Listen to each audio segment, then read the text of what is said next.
Yo, Bakayalo, Konoyalo, et oui, on se retrouve pour une petite review de Bakuman épisode 5. Avant de commencer la vidéo, bien évidemment, mon manga Wolfius qui est disponible sur Manga Draft. Donc n'hésite pas à cliquer sur le lien en description. T'inquiète pas, c'est légal, c'est gratuit. Alors fais-toi plaisir, tu peux le lire autant de fois que tu veux. Clique sur le lien en description. Wolfius, mon manga, tu vas le regarder et tu me fais un retour en commentaire. Voilà, mais on est là exprès pour faire la petite review de l'épisode 5 de Bakuman. Et les amis, ça y est, c'est parti. Les mecs sont à deux dans le studio pour les grandes vacances, vraiment des vacances vraiment pourries, hein, comme on peut le voir, mais en réalité pour eux c'est un énorme délire, c'est incroyable, ils kiffent de ouf, donc tant mieux, et les mecs se sont enfermés donc pour créer leur manga. Les deux se sont répartis les rôles. Donc d'un côté, tu as le scénariste qui se charge de faire les storyboards et de l'autre côté, tu as le dessinateur qui fait vraiment les dessins. Et là, on se charge particulièrement de l'ancrage. C'est-à-dire que derrière les dessins qu'il a fait, parce que dans un premier temps, il le fait en crayonné, et ben il repasse dessus avec de l'encre. Et c'est intéressant de voir déjà à quel point ils sont concentrés sur le dessin et concentrés sur leur projet. Parce que voilà, les mecs se sont enfermés et on sent déjà que ça pue, hein. Les mecs ne se lavent pas, ça y est, les mecs sont à fond dedans, ils n'ont pas le temps, ils sortent pas, ils font que ça. Ça se focus vraiment sur leur projet. Donc les mecs se sont même imposé une deadline, donc ils sont à fond dedans et c'est incroyable de voir des gens à fond dedans et tu vois qu'en réalité les deux sont assez perfectionnistes, chacun dans leur métier finalement, parce que chacun applique son rôle à la perfection. Alors oui, il y a un débat par rapport à ça, parce qu'on voit que le dessinateur, il dit voilà, la charge de travail est principalement concentrée sur le dessinateur, parce qu'on voit que le scénariste qui se charge effectivement de faire les storyboards et l'histoire a plus de temps que le dessinateur. Et même parfois, il se dit bon bah j'ai un peu de temps, est-ce que je peux t'aider? Est-ce que je vais aller faire les courses? Voilà, qu'est-ce que tu veux? Je te prends ça, ça, ça. En fait, au-delà de sa tâche de faire des storyboards, de faire le scénario, eh ben, il a le temps d'aller aider l'autre sur les tâches du quotidien. Donc on voit vraiment que le dessinateur, ce métier-là, il est vraiment très complexe parce que c'est vraiment ça qui bouffe tout son temps.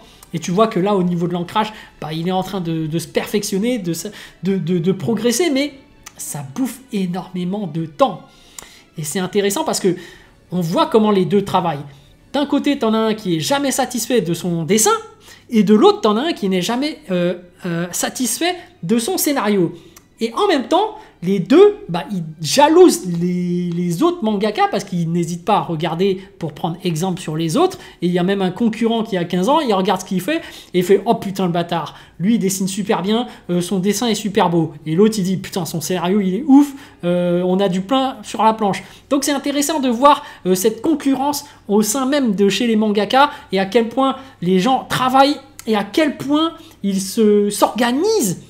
Et ça reste vraiment voilà, des silos auxquels tu n'as pas vraiment de passerelle. Et c'est intéressant parce que finalement, le scénariste va réussir à briser cette barrière, cette glace entre les deux, parce qu'on voit qu'il y en a un qui, le dessinateur, en l'occurrence le héros, il se dit, voilà, moi ma tâche c'est de faire des dessins, n'interviens pas sur mon rôle, n'interviens pas sur ce que je fais, et toi par contre je te laisse tranquille. Donc au début il partait sur ça, mais on voit vraiment que finalement il cède et il laisse l'autre faire les grilles à la fin. C'est intéressant, le débat est ouvert par rapport à ça parce qu'il y a beaucoup de travaux de métiers où il y a des gens qui collaborent ensemble et qui ne sont pas du même corps de métier, et c'est intéressant parce qu'il y a plusieurs gens qui vont dire non, il ne doit pas intervenir, alors que l'autre va dire si, si, il peut intervenir. C'est intéressant de voir, et moi je pense, c'est ma philosophie, chacun a la sienne, et il n'y a pas de vérité absolue, mais je pense que quand toi tu as de l'avance, tu peux aider l'autre. On le voit notamment par rapport au foot, parce que finalement c'est un travail d'équipe, même si tu es milieu de terrain ou que tu es défenseur, tu peux aider l'attaquant de temps en temps, tu vois. Il y a ce qu'on appelle des dépassements de fonction, surtout sur les ailiers là. Bah effectivement, voilà. Des fois tu arrives, tu aides l'autre. Dès que tu as l'opportunité de marquer, bah tu le fais. Dès que tu es un peu plus avancé ou que tu vois une opportunité, voilà.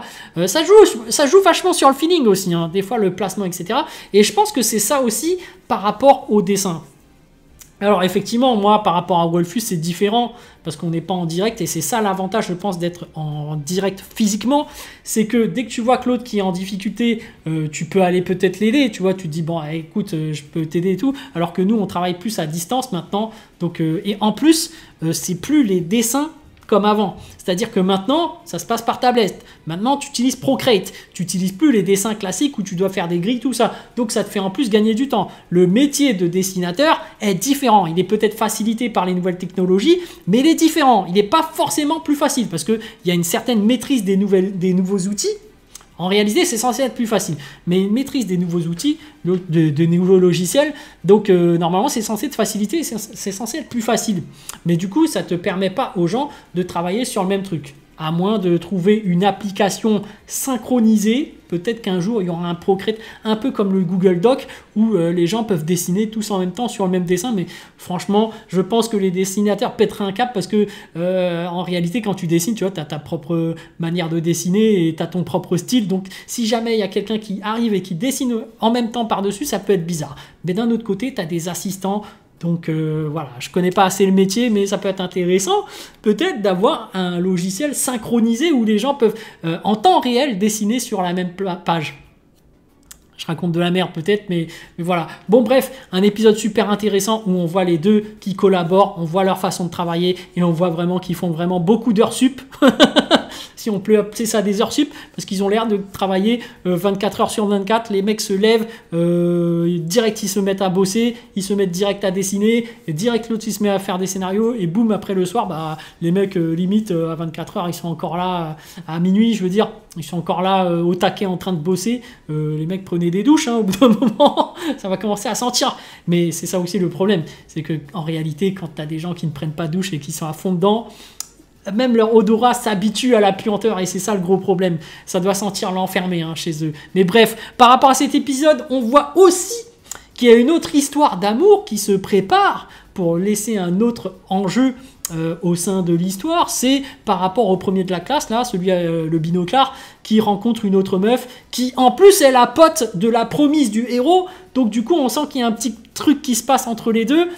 C'est sympa. Et par contre, tu vois que celui de binoclard premier de la classe, il est quand même moins coincé que notre héros principal. Donc ça fait comme avancer l'intrigue au niveau de leur romance. Ça fait avancer l'histoire par rapport à la romance et ça c'est cool. Parce que si jamais l'autre était tout seul là, le dessinateur, jamais il y aurait eu un truc avec l'autre fille. Hein. Il se serait juste regardé et c'est tout. À chaque fois il s'esquive du regard et il n'y aurait jamais rien eu. Donc c'est intéressant de voir comment avance leur histoire d'amour aussi, mais je pense que ça derrière c'est peut-être rajouté par l'auteur, à moins que ce soit un truc qu'il ait ajouté par rapport à sa propre histoire, par rapport à sa propre biographie.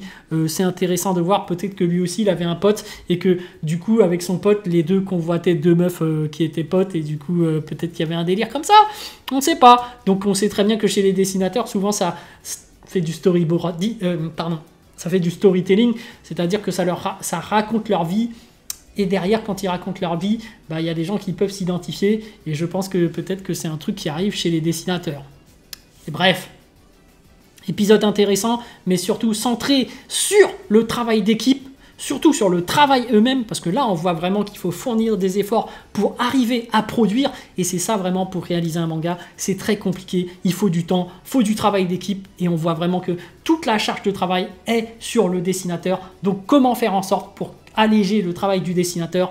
Moi, je pense que désormais, on a les nouvelles technologies et même peut-être que bientôt, on aura de l'intelligence artificielle qui va peut-être lui permettre de faciliter des choses, mais on sait très bien que le dessinateur, très souvent, il veut apporter son propre style et il est très perfectionniste, comme on peut le voir dans cet épisode, et n'acceptera pas l'aide d'autrui parce qu'il veut vraiment avoir sa petite patte de perfectionniste dessus, parce qu'il veut faire son truc comme il le sent. Donc bon, voilà, bref.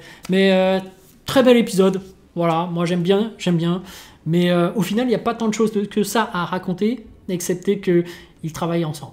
Allez, sur ce les amis, je vous dis à plus dans le bus, ou plutôt à plus tard dans le car, ou plutôt à bientôt dans le bateau. Et je vais certainement binge-watcher la suite.